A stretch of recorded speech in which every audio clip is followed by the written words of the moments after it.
नमस्कार बेटा सभी को। मैं रवि स्वागत करता हूं आपका क्वाड्रेटिक इक्वेशन के पार्ट 3 में। जैसा कि पार्ट 2 आपने देखे, पार्ट 1 और पार्ट 2, उसके अंदर जिस प्रकार आपने सवाल किए तो मुझे उम्मीद है कि सेम उसी प्रकार वो सारा आपको माइंड में फ्रेश होगा। और जैसे ही मैं आज इस क्लास में पार्ट 3 की क्लास में क्वेश्चन कराऊंगा तो सेम उन सवालों का लिंक आप यहाँ पर ले आओगे। ठीक है, लिंक का मतलब ये है कि सेम वो काम आपको आता होगा और सेम काम यहाँ भी आप यूज़ कर पाओगे। ठीक है, देखते हैं। चलो, तो आपकी क्लास में जो हमारा पहला क्वेश्चन है वो इस प्रकार है। जो हमारा पहला क्वेश्चन होगा वो जो हमारा क्यूब वाला फॉर्मूला है उसके ऊपर बेस होगा। ठीक है, तो एक बार क्योंकि नई क्लास है, क्यूब वाला फॉर्मूला एक बार मैं रिवाइज करा देता हूँ कि अगर हमारी इक्वेशन ये है ax cube plus bx square plus cx plus d बराबर 0। अगर हमारी इक्वेशन ये है तो इसके रूट होते हैं 3। ठीक है, अल्फ़ा बीटा और गामा। पिछली वीडियो में हमने x1 x2 x3 लिया था, तो जो आपका मन करे वो आप ले सकते हो। तो इसका पहला फॉर्मूला क्या था कि अल्फ़ा बीटा गामा का जो सम होता है वो माइनस बी बाई ए होता है। इसके बाद अल्फ़ा बीटा, बीटा गामा और गामा अल्फ़ा जो होता है वो सी बाई ए होता है। और जो तीसरा है हमारा जो है अल्फ़ा बीटा गामा, वो हमारा माइनस डी बाई ए होता है। ठीक है, तो 3 फॉर्मूले आपको ध्यान रखने हैं। इन 3 फॉर्मूलों के ऊपर अगर आपको ध्यान है तो क्वेश्चन नंबर 1 आज की क्लास का मैं आपको करा देता हूँ। ठीक है, क्वेश्चन नंबर 1 हमारी क्लास का ये है कि ध्यान दीजिए, क्वेश्चन हमारा क्या है कि 8x क्यूब। क्वेश्चन हमारा आज की क्लास का पहला क्वेश्चन ये है 8x क्यूब। उसके बाद हमें दे रखा है 8x cube minus 14x square plus 7x minus 1 बराबर 0। इस इक्वेशन के जो रूट्स हैं वो जीपी के अंदर हैं। Roots are in GP. ठीक है, रूट्स किसके अंदर है बेटा? जीपी के अंदर हैं। तो जो रूट्स हैं वो 1, 1/2, 1/4। फिर जो दूसरा है वो है 2, 4, 8। और जो तीसरा है वो है 3, 6, 12। और जो चौथा ऑप्शन है वो है नन। तो ये सवाल का आंसर आपने बताना है। एक बार सवाल देख लो। सवाल क्या है, कैसे इस सवाल को हम मात्र 5 से 10 सेकंड के अंदर करेंगे, वो सवाल देखना आप किस प्रकार हम करेंगे, इसका पूरा सॉल्यूशन देखो। ठीक है, सेम सवाल को आप अगर पूरा ही सोल्व करोगे तो इसमें बहुत टाइम लग सकता है, लेकिन एक शॉर्टकट है, उसके माध्यम से हम इसको सिर्फ 5 से 10 सेकंड में करेंगे। तो सवाल ये है 8x cube minus 14x square plus 7x minus 1 is equal to 0। ठीक है, ये हमारा सवाल है। अब हमने क्या करना है, इस सवाल में इसके रूट्स जो है वो जीपी के अंदर दे रखे हैं। अब पहली बात तो इसके रूट्स जीपी के अंदर दे रखे हैं, तो कई बार आप क्या करोगे, आप ऑप्शन देखने की कोशिश करोगे कि कौन सी ऑप्शन जीपी के अंदर है। तो आप पाओगे कि पहला ऑप्शन, दूसरा ऑप्शन, तीसरा ऑप्शन, तीनों ही ऑप्शन के जो ये है ना जीपी के अंदर है। ये भी जीपी में है, ये भी जीपी में है और ये भी जीपी में है। अब एक छोटी सी बात देखो, आप जीपी में है तो ठीक है। अब ये जो हमारे रूट्स हैं, इन रूट्स का अगर मैं प्रोडक्ट करूं, मैं मान लेता हूं कि हमारा जो ए है वो हमारा आंसर है। पहले मैं ये मान लेता हूं कि जो ऑप्शन नंबर ए है ना वो हमारा आंसर है, फिर मैं मानूंगा कि ऑप्शन बी हमारा आंसर है। अगर हमारा ऑप्शन ए हमारा आंसर है, इसको मैंने आंसर मान लिया, तो एक बात बताओ, या फिर एक बात बताओ, इसके रूट्स अगर हम अल्फा बीटा गामा भी मान लें तो रूट्स का प्रोडक्ट किसके बराबर होता है? देखो, आपको पता है कि रूट्स का प्रोडक्ट माइनस डी बाई ए होता है। ये आपको पता है, रूट्स का प्रोडक्ट ये होता है। तो रूट्स का प्रोडक्ट माइनस डी, वहाँ पर -1 है, ए वहाँ पर 8 है, तो 1/8 होगा। यानी कि अगर मैं रूट्स को गुणा करूँगा तो इस सवाल के हिसाब से, इसके हिसाब से 1/8 आना चाहिए। तो कौन सा ऐसा ऑप्शन है जिसको गुणा करने पर 1/8 आ रहा है? तो वो पहला ऑप्शन ही है, क्योंकि 1 को 1/2 को 1/4 को मल्टीप्लाई करोगे तो 1/8 आएगा, और यही हमारा आंसर है। जो दूसरा है ये गलत है, तीसरा गलत है और नन भी नहीं आएगा हमारा। ठीक है, अगर हम ये चेक करना चाहें कि अगर मैं रूट्स को जोड़ूंगा तो मेरे पास -b/a आना चाहिए। तो यहाँ पर अगर रूट्स को मैंने जोड़ा तो -b/a, तो -b हमारा ऑलरेडी -14 है, a हमारा 8 है, तो ये हमारा कितना आ गया, प्लस का 7 कितना आ गया, 4 आ गया। तो मैं जोड़ के देखूंगा कि क्या इनको जोड़ने पर 7/4 आ रहा है, तो वही आएगा। आप 1 को 1/2 को 1/4 को अगर आप जोड़ोगे तो 7/4 आ जाएगा। ठीक है, तो 7/4 का मतलब यही हमारा आंसर है, ए ही हमारा आंसर है। ठीक है। तो इस प्रकार हम कर लेंगे। तो रूट्स का जो सम है वो भी हमने कर लिया, रूट्स का प्रोडक्ट मतलब जो पहला वाला पार्ट है उससे भी हम इसको चेक कर सकते हैं, जो फोर्थ वाला पार्ट है उससे भी हम इसको चेक कर सकते हैं, पहले पार्ट से तीसरे पार्ट से हम चेक कर सकते हैं कि यही हमारा आंसर है। मतलब इस सवाल को हमने 10 से 15 सेकंड के अंदर कर लिया सिर्फ ऑप्शन देख के। ठीक है, चलो इसको आप नोट कर लो, बहुत अच्छा सवाल था। फिर हम करेंगे 11वां सवाल, क्वेश्चन नंबर 11। ठीक है, इसको मैं हटा देता हूँ, देखो। ठीक है, तो इस प्रकार हम सारे ही सवाल हमारे इसके कर लेंगे। ठीक है, ओके। अगला सवाल देखिए आप, जो हमारा अगला सवाल है आज की क्लास का, तो वो अगला सवाल इस प्रकार है। ठीक है, देखो नेक्स्ट क्वेश्चन हमारा ये है, क्वेश्चन नंबर 11, 11th क्वेश्चन ये है हमारा। एक इक्वेशन है हमारी x² + 3x - 4 = 0, इसके रूट अल्फ़ा और बीटा दे रखे हैं। तो आपको वैल्यू पता करनी है 1/α 1/β कितना होगा। ठीक है, तो बड़ा बिल्कुल ही 5 सेकंड का सवाल है। ठीक है, कैसे करना आपने ध्यान देना है। अगर इसके रूट अल्फ़ा बीटा है, आपको वैल्यू किसकी बतानी है, 1/α 1 + 1/β की। पहले तो इसका आप एलसीएम लोगे, अल्फ़ा बीटा का एलसीएम अल्फ़ा बीटा, और फिर ये ऊपर जाएगा तो अल्फ़ा प्लस बीटा। अब अल्फ़ा प्लस बीटा कितना होता है, -b/a। अल्फ़ा बीटा होता है c/a, a से कैंसिल होगा तो -b/c हमारा आंसर आ जाएगा। अब -b/c आप ध्यान दो, तो माइनस तो ठीक है, b हमारा कितना है यहाँ पर 3 है, c हमारा यहाँ पर 1 है, तो c हमारा यहाँ पर -4 है, कि c हमारा यहाँ पर कितना है, -4, तो 3/4 हमारा आंसर आ जाएगा। ठीक है, तो इस सवाल के भी इस तरह के सवाल एयरफोर्स में कई बार आ सकते हैं, जिसमें सिंपल ही आपको देख के आंसर बताना हो तो उसको आप कर लोगे। ठीक है, अगला सवाल हमारे पास सामने ये है, क्वेश्चन नंबर 12। ठीक है, क्वेश्चन नंबर 12 हमारे सामने ये है बेटा, जो हम करेंगे।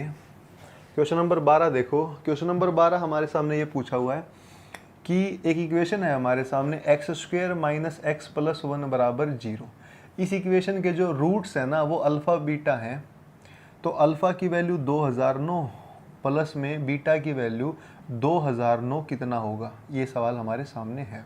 ठीक है, तो सवाल देखना क्या सवाल दिया हुआ है, अल्फ़ा की वैल्यू 2009 और बीटा की वैल्यू 2009 कितना होगा, ये सवाल हमारे सामने है। ध्यान से देखो, x² - x + 1 = 0 है, ये अल्फ़ा है, ये बीटा है। अल्फ़ा की वैल्यू 2009 और बीटा की वैल्यू 2009, जब इसको सोल्व करेंगे तो क्या आंसर हमारा आएगा। ठीक है, तो ध्यान दो इसका, अल्फ़ा की वैल्यू 2009 और बीटा की वैल्यू 2009। सबसे पहले तो आप एक बात बताओ, जो ये इक्वेशन दे रखी है x² - x + 1 = 0, इसके रूट कौन कौन से हैं, एक तो अल्फ़ा इसका रूट है और एक बीटा इसका रूट्स है। दो रूट है ना, एक तो अल्फ़ा इसका रूट है और एक बीटा इसका रूट है। अब देखो, अब हम क्या करेंगे, अल्फ़ा इसका रूट है और बीटा इसका रूट है, तो यहाँ पर मैं इसकी जगह ये इक्वेशन मैंने लास्ट क्लास में आपको बताई थी कि जब भी कभी हमारा x² - x + 1 होता है तो जो रूट्स होते हैं वो हमारे क्या होते हैं, मैंने आपको बताया था, एक रूट तो -ω होता है और दूसरा रूट -ω का स्क्वायर होता है। अब समझ रहे हो बात को, एक रूट तो -ω होता है और एक रूट -ω का स्क्वायर होता है। तो इस वैल्यू को मैं -ω रखूँगा। ठीक है, इस वैल्यू को -ω और दूसरी वैल्यू को -ω और उसका स्क्वायर रख दिया, तो ये 2009 था। अब देखो, माइनस की पावर 2009 है तो माइनस आएगा और ओमेगा की पावर 2009। उसके बाद यहाँ देखो, माइनस की पावर 2009 तो माइनस आएगा और ओमेगा की पावर 2009 × 2 4018 आ जाएगा। अब देखो आप, माइनस, अब ओमेगा की पावर कितनी भी हो उसको हमने 3 से डिवाइड करना है, यानी कि ये जो पावर है इसको 3 से डिवाइड करके मैं देख लूँगा रिमाइंडर कितना आएगा। और 3 से डिवाइड करने का सबसे छोटा तरीका ये होता है कि जो भी जैसे 2009 दे रखा है ना, आप इन सब के डिजिट्स को जोड़ लो और उसको भाग कर लो। तो देखो, 2 में 0 को जोड़ेंगे, फिर 0 को, फिर 9 को, 9 और 2 कितना आ गया, 11 आ गया ना। 11 को 3 से भाग करोगे तो 9 तो पूरा कैंसिल होगा, बचेगा कितना, 2। तो रिमाइंडर यहाँ पर 2 बचेगा। आप वैसे भी 2009 को 3 से भाग कर सकते हो, या सारे डिजिट को जोड़ के भी 3 से भाग कर सकते हो। ठीक है, उसके बाद माइनस, यहाँ पर रिमाइंडर हमारा ऐसे ही, अगर मैं जोड़ूंगा 4 में 1 जोड़ूंगा 5, 5 में 8 जोड़ूंगा 13, 13 को भी मैं, 13 आ गया ना, 13 को भी जोड़ सकता हूँ, 1 और 3 वो 4 आ गया। 4 को जब 3 से भाग करेंगे तो 1 बचता है, तो वहाँ 1 बचेगा। अगर मैं माइनस कॉमन ले लेता हूँ तो ω² + ω आ गया, ω² + ω -1 होता है, तो ये आंसर हमारा 1 आ जाएगा। ठीक है, तो ये बहुत अच्छा सवाल था हमारा आज की क्लास का। तो बिल्कुल ध्यान से देखिए क्वेश्चन नंबर 12 हमने कैसे किया, किस प्रकार इसका आंसर हमने निकाला। तो क्वेश्चन नंबर 12 आपके सामने है, बस इसको नोट कर लो आप। फिर मैं क्वेश्चन नंबर 13 करा रहा हूँ, ठीक है। तो मेन फॉर्मूले हमने सारे ही कर लिए हैं, अब हम सिर्फ और सिर्फ सवाल पे ध्यान दिए हुए। क्वेश्चन नंबर 13 आपके सामने बेटा, इसको मैं हटा देता हूँ। तो इतने बेहतरीन सवाल किसी भी किताब में आपको नहीं मिलेंगे, एयरफोर्स की ना एनडीए की, ठीक है। तो काफ़ी अच्छे सवालों का एक कलेक्शन मैंने किया हुआ है और वही कलेक्शन मैं आपको करा रहा हूँ। क्वेश्चन नंबर 13 देखो आज की क्लास का। क्वेश्चन नंबर 13 काफ़ी अच्छा सवाल है। इक्वेशन है हमारी ax² plus bx plus c बराबर 0। इसके रूट दे रखे हैं बेटा अल्फ़ा और बीटा, ठीक है। अब हमसे क्या पूछा है, हमसे वैल्यू बतानी है। इसने अल्फ़ा बाई ए बीटा और बी, यहाँ बीटा है यहाँ बी है, प्लस में यहाँ फिर उसने बीटा दे दिया और ए अल्फ़ा प्लस बी दे दिया, यहाँ बीटा दे दिया और यहाँ पर ए अल्फ़ा प्लस बी दे दिया। ये सवाल, इसकी वैल्यू पूछी उसने। तो काफ़ी अच्छा सवाल, इसका आप आंसर याद कर लेना क्योंकि बहुत फेमस सवाल है। ए ऊपर अल्फ़ा बीटा है, फिर नीचे ए बीटा प्लस बी और ए अल्फ़ा प्लस बी, ठीक है। ये सवाल है, इस सवाल का आंसर अभी मैं निकाल रहा हूँ, आप इसका आंसर याद कर लेना क्योंकि बहुत ज़्यादा फेमस सवाल है, ठीक है। देखो कैसे करेंगे। सबसे पहले तो यहाँ पर अल्फ़ा बीटा है, तो आप मुझे बताओ जो है अल्फ़ा प्लस बीटा किसके बराबर होगा, माइनस बी बाई ए के, और अल्फ़ा बीटा किसके बराबर होगा बेटा, सी बाई ए के। एक काम करो, नीचे इन दोनों का एलसीएम लोगे, तो ये वाली वैल्यू से मल्टीप्लाई होगी, तो अल्फ़ा बीटा को इससे मल्टीप्लाई करो तो नीचे आ जाएगा a² अल्फ़ा बीटा प्लस में ए बी बीटा, प्लस में जब b इन दोनों से गुणा होगा तो ए बी अल्फ़ा और b का स्क्वायर, ये हमारा आ जाएगा। ऊपर क्या आएगा, तो यही आएगा ना हमारा, एक तो जो है अल्फ़ा बीटा को मल्टीप्लाई किया a² अल्फ़ा बीटा और इसको ऐसे मल्टीप्लाई किया ए बी बीटा और इसको करेंगे तो इससे यही आएगा। इसको ऊपर ले जाओ, अगर मैं अल्फ़ा को इससे गुणा करूँगा तो ए अल्फ़ा का square plus alpha b plus इसको इससे गुणा करूँगा तो ए बीटा का स्क्वायर प्लस बी बीटा, ये आ जाएगा ना, ठीक है। अब बताओ ऊपर कुछ कॉमन आ रहा है, ऊपर अगर मैं इन दोनों में से ए कॉमन ले लेता हूँ तो मेरे पास आएगा alpha square plus beta square. उसके बाद अगर मैं इन दोनों में से बी कॉमन ले लेता हूँ तो मेरे पास आएगा अल्फ़ा प्लस बीटा, ठीक है। इसी प्रकार नीचे कोई फॉर्म बनाने की कोशिश करो, नीचे आप क्या कॉमन ले सकते हो, अल्फ़ा बीटा की वैल्यू तो खुद आपको पता है, ये तो ए स्क्वायर है हमारा, अल्फ़ा बीटा की वैल्यू सी बाई ए होती है, अल्फ़ा बीटा की वैल्यू, प्लस में यहाँ अगर आप देखोगे ए बी इन दोनों में कॉमन है, ए बी कॉमन है तो अल्फ़ा प्लस बीटा आ जाएगा और प्लस में कितना है बी स्क्वायर। अब आपको सिर्फ ये रखना है, जो भी यहाँ पर देखो, यहाँ पर अल्फ़ा प्लस बीटा है, अल्फ़ा प्लस बीटा की माइनस बी बाई ये रख दो, यहाँ पर अल्फ़ा प्लस बीटा वो वाली रख दो, यहाँ पर alpha square plus beta square है। Alpha square plus beta square की वैल्यू क्या आपको नहीं पता, alpha square plus beta square क्या होता है, अल्फ़ा प्लस बीटा का होल स्क्वायर माइनस में 2 अल्फ़ा बीटा। तो यहाँ पर अल्फ़ा प्लस बीटा का होल स्क्वायर कितना होगा, B square by A square minus में 2c बाई ए, ये होगा, ठीक है। अब एक काम करो, ये सारी वैल्यूज में रख दो, जो भी आंसर आएगा वो अपने याद कर लेना है। अगर पेपर में ये सवाल आता है, जो कि आने के बहुत चांसेस हैं एनडीए में, एयरफोर्स में, तो आप इसका आंसर याद कर लोगे। पूरा प्रूफ क्या, प्रूफ मैं आपको दे ही रहा हूँ, ठीक है। देखो भाई, तो क्या आंसर आएगा इसका, पूरा सोल्व करते हैं। देखो अगर देखो कोई वो सवाल है जो 2 सेकंड का हो तो मैं करा देता हूँ, कोई सवाल जिसमें 1 मिनट लगती है उसको आपने आंसर याद कर लेना, यही शॉर्टकट होता है इसका। तो ए है, ए को मल्टीप्लाई करना है अल्फ़ा स्क्वायर बीटा स्क्वायर के साथ, यानी इसके साथ ए को मल्टीप्लाई करना है तो ये आ जाएगा b square by a minus 2c, ठीक है।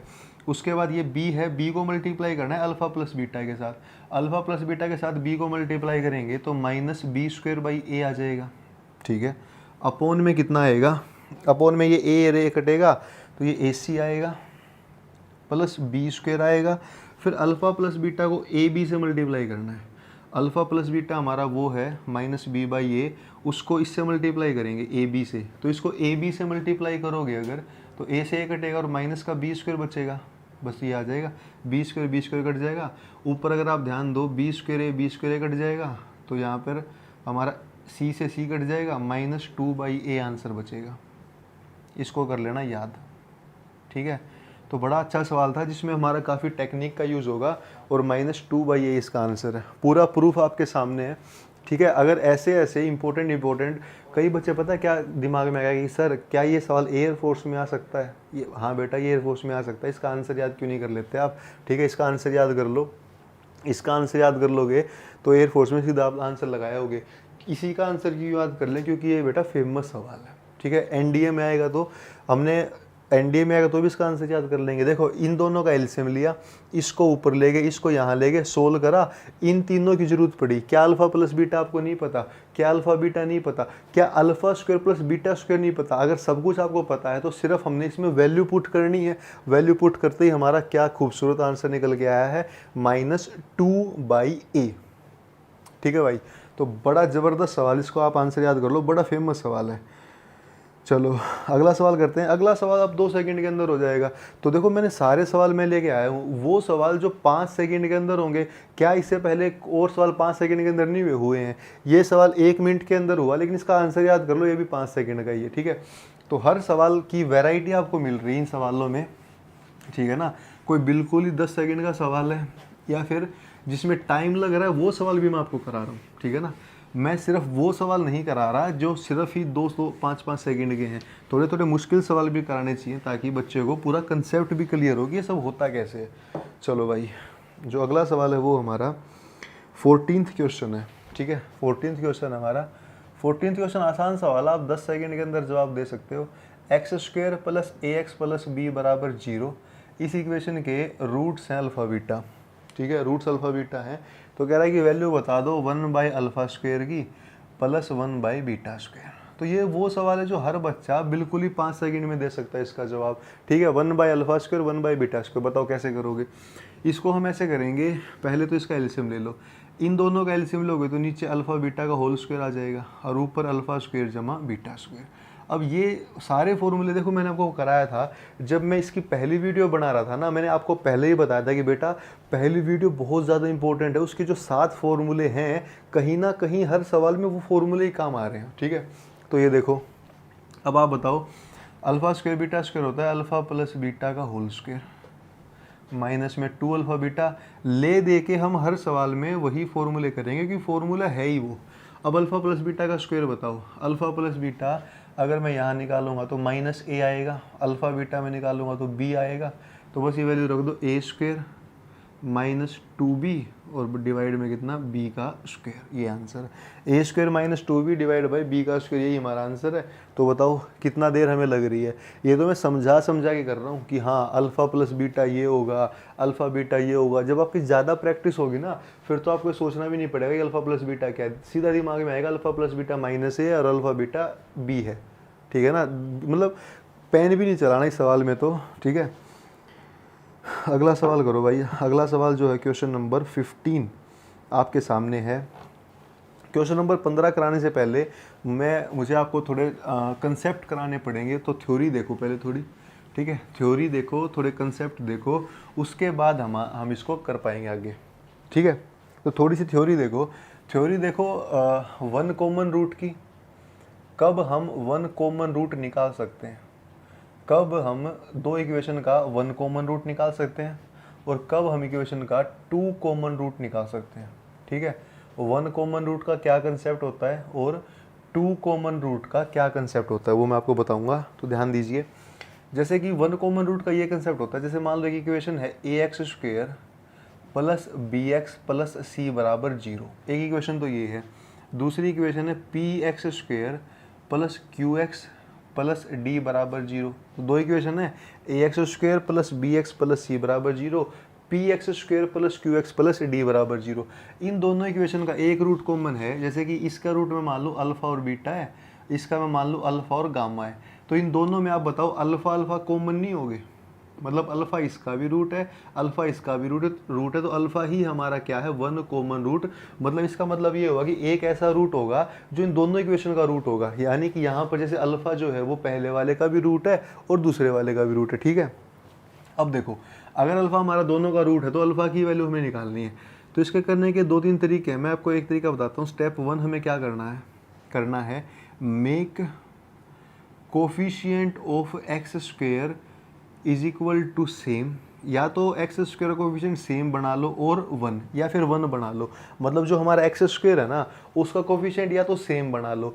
मतलब सेम कैसे, जैसे ऊपर एक्स स्क्वायर के पास a है, नीचे एक्स स्क्वायर के पास p है, या तो उसको सेम बना लो। ऊपर वाली पूरी इक्वेशन को p से मल्टीप्लाई कर दो, नीचे वाली पूरी इक्वेशन को a से मल्टीप्लाई कर दो, तो ऊपर भी pa आ जाएगा, नीचे p आ जाएगा, सेम बन गया। 1 कैसे बनता है, ऊपर वाली पूरी इक्वेशन को a से भाग कर दो तो यहाँ 1 आ जाएगा, नीचे वाली को p से भाग कर दो, यहाँ 1 आ जाएगा। 1 और 1 वो भी सेम है, तो सेम का मतलब 1 भी सेम ही है, तो सेम बना लो या 1 बना लो। अब हमें क्या करना होता है, स्टेप नंबर 2, इक्वेशन 1 में से इक्वेशन 2 को माइनस करना होता है। इक्वेशन 1 में से इक्वेशन 2 को माइनस। अब एक बात बताओ, अगर ये दोनों हमने सेम बना लिए तो ये तो कैंसिल हो जाएंगे, यहाँ इसमें से ये घटेगा, तो जो फिर उसको सोल्व करेंगे हम, x की वैल्यू आएगी, जो x की वैल्यू होगी वही हमारा कॉमन रूट होगा, वही हमारा इस सवाल के हिसाब से अल्फ़ा होगा, वही हमारा कॉमन रूट होगा और वही हमारा क्या होगा, अल्फ़ा होगा। ठीक है, तो ऐसे हमने करना है। ठीक है, तो कैसे कॉमन रूट आपने निकालना है, एक बार फिर देखो। कॉमन रूट के लिए पहले तो एक्स स्क्वायर का कोफिशिएंट या तो सेम कर लो या 1 कर लो, उसके बाद इक्वेशन 1 में से इक्वेशन 2 माइनस कर दो, जो x की वैल्यू आती है ना वही हमारा कॉमन रूट होता है। कर लेंगे इसको, तो ये तो हमारा कंसेप्ट बताया मैंने कॉमन रूट का। अगर हमारे ये तो 1 कॉमन रूट का है, अगर बोथ कॉमन रूट हैं तब कैसे करोगे, देखो ax square plus B X plus C बराबर 0, उसके बाद है P X square plus Q X plus D बराबर 0, ये है। अब अगर दोनों ही रूट कॉमन है, मतलब इसका भी रूट अल्फ़ा बीटा है और नीचे वाले का भी रूट भी अल्फ़ा बीटा है, अगर दोनों ही रूट सेम है ना तो क्या कंसेप्ट बनता है, तो इनके कोफिशिएंट की रेशियो सेम होती है। मतलब एक्स स्क्वायर का कोफिशिएंट a और p है, तो a बाई पी बराबर में x के कोफिशिएंट b बाई क्यू है, तो b बाई क्यू बराबर में जो कांस्टेंट है वो c बाई डी है, तो ये तीनों ही आपस में क्या होंगे बेटा, बराबर होंगे। तो ये आपने करना है जब दोनों रूट कॉमन हो। ठीक है, ये आपने कब करना है, जब दोनों रूट कॉमन हो। ये आपने कब करना है, जब 1 रूट कॉमन हो। ठीक है, तो दोनों कंसेप्ट देख लो, इसी के ऊपर मैं सवाल कराऊंगा आगे वाले। 1 रूट कॉमन के ऊपर भी, 2 रूट कॉमन के ऊपर भी, इनको आप कॉपी में नोट कर सकते हो और फिर मैं आपका इनके ऊपर क्वेश्चन आपका कराऊंगा। ठीक है, चलो भाई, तो क्वेश्चन नंबर 15 हमारे सामने 15th क्वेश्चन जो हमारी क्लास का है वो मैं करा रहा हूँ। देखो जो क्वेश्चन नंबर 15 है वो मैं आपको कराऊंगा। तो देखो कैसे उस क्वेश्चन को सोल्व करेंगे, क्या जुगाड़ उस क्वेश्चन में लगाएंगे, क्या कंसेप्ट उस क्वेश्चन में लगाएंगे। ठीक है, देखिए क्वेश्चन नंबर 15 हमारी वीडियो का ये है कि देखो क्वेश्चन नंबर 15 जो है वो 1 कॉमन रूट के ऊपर आधारित है। तो 2x square plus 3x plus 5 lambda बराबर 0, एक इक्वेशन तो ये है। ठीक है, दूसरी है x square plus 2x plus 3 lambda बराबर 0, एक इक्वेशन ये है। तो दो इक्वेशन होगी, एक 2x square 3x 5 lambda, x square 2x 3 lambda. कह रहा है कि इनका कॉमन रूट है, एक कॉमन रूट है, एक कॉमन रूट है, इसमें लिख रखा है 1 कॉमन रूट। 1 कॉमन रूट है बेटा, तो वैल्यू हमें किसकी बतानी है, लैम्डा की बतानी है कि लैम्डा कितना होगा। ठीक है, अब देखो सबसे पहली बात मैंने क्या बताई थी कि बेटा कोफिशिएंट सेम कर लो। पहले वाली इक्वेशन अगर 2x square plus 3x plus 5 lambda है, तो कोफिशिएंट सेम करने के लिए यहाँ एक्स स्क्वायर है, तो इस पूरे वाले को मैं 2 से गुणा कर दूंगा ताकि 2x स्क्वायर सेम आ जाए। इसको 2 से गुणा करो तो 2x स्क्वायर, फिर 2 और 2 4x और 3 दूनी 6 लैम्डा बराबर 0 आ गया। अब इसमें से ये घटाओगे 0, इसमें से ये घटाओगे माइनस एक्स, इसमें से घटा माइनस लैम्डा बराबर 0, एक्स की वैल्यू आ गई माइनस लैम्डा। अब ये x की वैल्यू माइनस लैम्डा आ गई, यही हमारा कॉमन रूट है, यही हमारा क्या है, कॉमन रूट। लेकिन बेटा अगर आप ध्यान दोगे इस सवाल में, क्या इसने कॉमन रूट पूछा है क्या, नहीं, इसने कॉमन रूट नहीं पूछा, इसने पूछा है लैम्डा की वैल्यू। तो लैम्डा की वैल्यू कैसे बताओगे, ये जो x की वैल्यू माइनस लैम्डा आई है ना, ये माइनस लैम्डा या तो पहले वाली इक्वेशन में या दूसरे वाली इक्वेशन में पुट कर दो, आंसर आ जाएगा। ठीक है, तो कैसे पुट करोगे, आप एक काम करो, x की वैल्यू माइनस लैम्डा या इसमें पुट करो, इसमें पुट करो माइनस लैम्डा, तो पुट करो यहाँ पर, तो कितना आ जाएगा, देखो x की जगह माइनस लैम्डा पुट कर दोगे तो लैम्डा का स्क्वायर आ जाएगा, और माइनस में 2 लैम्डा प्लस में 3 लैम्डा बराबर में 0। तो कितना आ गया बेटा, लैम्डा स्क्वायर प्लस लैम्डा बराबर 0 नहीं आ गया। अगर मैं लैम्डा कॉमन ले लेता हूँ, लैम्डा प्लस 1 बराबर 0 नहीं आ गया। ये इसका मतलब तो लैम्डा 0 है, इसका मतलब लैम्डा -1 है। तो लैम्डा के दो आंसर आ गए, एक तो 0 और एक -1। एक तो आंसर आ गया कितना, लैम्डा का 0 और एक -1, क्योंकि लैम्डा इंटू लैम्डा प्लस 1 0 आ गया। यहाँ से दो आंसर आ रहे, लैम्डा या तो 0 होगा या लैम्डा -1 होगा। कर लो ये सवाल, मज़ा आया, खूबसूरत सवाल था। चलो भाई अगला सवाल करते हैं, सवाल नंबर 16 हमारी क्लास का बहुत बेहतरीन सवाल है। मैं आपको फिर से बता रहा हूँ बेटा, ये सवाल किसी भी किताब में नहीं मिलेंगे, क्योंकि जो आप किताब पढ़ते हो एनडीए की, जो आप किताब पढ़ते हो एयरफोर्स की, उनसे बाहर किताब से मैं करा रहा हूँ। और ये सवाल बिल्कुल इन्हीं एग्ज़ाम्स के लिए बने हैं, जो हमारा नेवी का एग्ज़ाम है, जो हमारा एयरफोर्स का एग्ज़ाम है, जो हमारा एनडीए का एग्ज़ाम है, उन्हीं के लिए सवाल बने हैं। ठीक है, चलो भाई क्वेश्चन नंबर 16 देखिए। क्वेश्चन नंबर जो 16 है वो कैसे हम करेंगे, देखो क्वेश्चन नंबर 16 बहुत मतलब मज़ेदार सवाल है, काफ़ी जो है मज़ा इसमें आपको आने वाला है। कह रहा है कि 3 क्वाड्रेटिक इक्वेशन है, X square A X B बराबर 0, X square B X plus C बराबर 0, X square plus C X plus A बराबर 0। ये 3 क्वाड्रेटिक इक्वेशन है। इन 3 क्वाड्रेटिक इक्वेशन का कह रहा है कि हर पेयर का एक कॉमन रूट है। सवाल की गहराई समझना, हर पेयर का एक कॉमन रूट है। मतलब अगर मैं इन पहले दो का पेयर बनाऊंगा, इन दो का भी एक कॉमन रूट है। अगर मैं इन दोनों का एक पेयर बनाऊंगा, इनका भी कॉमन रूट है। और मैं पहले तीसरे का भी पेयर बनाऊंगा तो उनका भी एक कॉमन रूट है। तीनों इक्वेशन में हर दो का जोड़ा लोगे ना, उनका कॉमन रूट है। तो कितने कॉमन रूट आ गए, एक कॉमन रूट तो पहले दो में है, एक कॉमन रूट अगले दो में है, एक कॉमन रूट पहले तीसरे में, 3 कॉमन रूट आ गए। उन 3 कॉमन रूट का आपने प्रोडक्ट बताना है। कैसे बताओगे, तो इसका सबसे अच्छा तरीका ये होता है, इसके रूट मान लो अल्फा बीटा, इसके रूट मान लो बीटा गामा, इसके रूट मान लो गामा अल्फा। ठीक है, यानी कि इन दोनों में कॉमन रूट कौन सा है, बीटा। इन दोनों में कौन सा कॉमन रूट है, गामा। फर्स्ट में थर्ड में कौन सा कॉमन रूट है, अल्फा। ठीक है ना, 3 कॉमन रूट हो गए, अल्फा बीटा गामा। तो उनका प्रोडक्ट पूछा है, अल्फा बीटा गामा कितना होगा। ठीक है, तो मैं कराता हूँ। अब एक बात बताओ, यहाँ से मैं ऊपर से अल्फा बीटा तो इस इक्वेशन के 2 रूट है ना, तो अल्फा बीटा रूट्स का प्रोडक्ट है। तो अल्फा बीटा कितना आ जाएगा, c/a। c हमारा b है, a हमारा 1 है। नीचे बीटा गामा भी रूट्स का प्रोडक्ट है, ये भी c/a। c हमारा c है, a हमारा 1 है। नीचे जो है गामा अल्फा वो आ जाएगा c/a, c हमारा a है और a हमारा 1 है। अल्फा बीटा ये आ गया। अब मैं लेफ्ट वालों को सबको मल्टीप्लाई कर दूंगा, तो alpha square beta square gamma square. Right वालों को सबको मल्टीप्लाई करूँगा, ABC। तो यहाँ से बेटा अल्फा बीटा गामा आ गया √ABC, और यही हमारा आंसर है। ठीक है, तो बहुत ही तगड़ा सवाल था, बहुत ही बेहतरीन सवाल था। मुझे उम्मीद है कि आपको मज़ा आया होगा। कॉमन रूट के ऊपर इससे तगड़ा सवाल आपको नहीं मिल सकता। ठीक है, तो ये हमारा सवाल था। मुझे उम्मीद है कि आपको पसंद आया होगा। इसका आंसर आएगा √ABC। इसको एक बार दोबारा देखना, शुरू से देखना, दोबारा करना। ठीक है, चलो, तो ये हमारे क्वाड्रेटिक इक्वेशन का पार्ट नंबर 3 था। जो पार्ट नंबर 4 है उसमें जल्दी मैं आपसे अगले दिन मिलूंगा। अपना ध्यान रखो, अच्छे से पढ़ाई करो। टेक केयर, जय हिंद, बाय।